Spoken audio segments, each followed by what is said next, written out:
नमस्कार मंडळी, आज आपण बनवणार आहे उपवासासाठी एकदम परफेक्ट, मोकळी आणि अजिबात न चिकटणारी साबुदाणा खिचडी.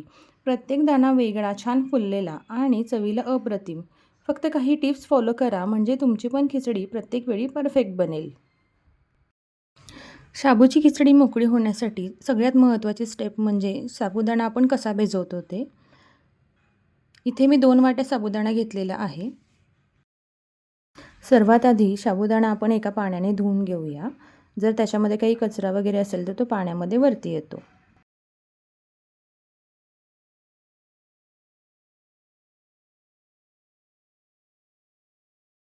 आता साबुदाणा भिजत ठेवण्यासाठी याच्यामध्ये आपण साबुदाण्याच्या वरती येईल एवढं आपण पाणी घालणार आहे.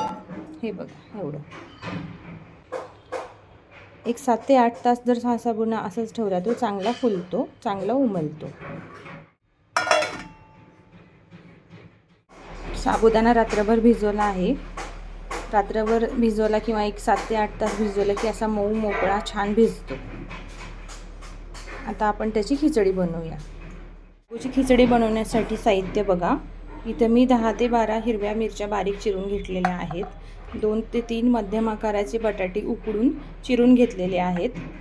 नंतर 1 चमचा जिरे फोडणीसाठी आणि 1 मोठी वाटी हे शेंगदाण्याचं कूट घेतलेलं आहे आणि ते असं मोठं असं भरडं मिक्सरला वाटून घेतलेलं आहे. आणि कोथिंबीर चिरून घेतलेली आहे आणि अर्धा लिंबू इथं मी घेतलेला आहे. चमचा जिरे, मध्ये मिरच्या घालून घेऊ. यामध्ये आपण चिरून घेतलेले बटाटे ॲड करू.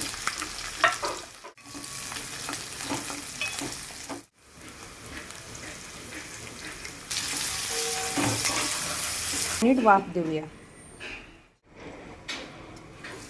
वाफ चांगली बसलेली आहे बटाट्याची.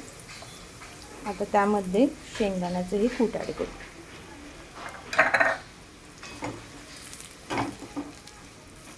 आता यामध्ये आपण हा भिजवलेला साबुदाणा ॲड करूया.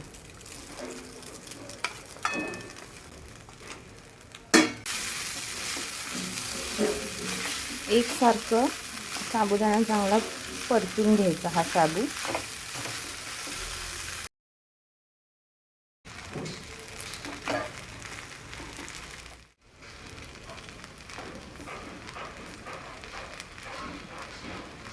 घालून घेऊ. खिचडी तयार झालेली आहे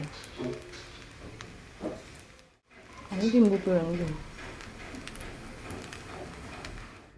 अशी मोकळी, दाणेदार आणि चविष्ट साबुदाण्याची खिचडी नक्की करून पहा. व्हिडिओ आवडला असेल तर लाईक करा, शेअर करा आणि अशाच सोप्या व स्वादिष्ट रेसिपींसाठी आपल्या दख्खन स्वाद चॅनलला नक्की सबस्क्राईब करा. पुन्हा भेटूया एका नव्या रेसिपीसोबत. व्हिडिओ पूर्ण बघितल्याबद्दल खूप खूप धन्यवाद.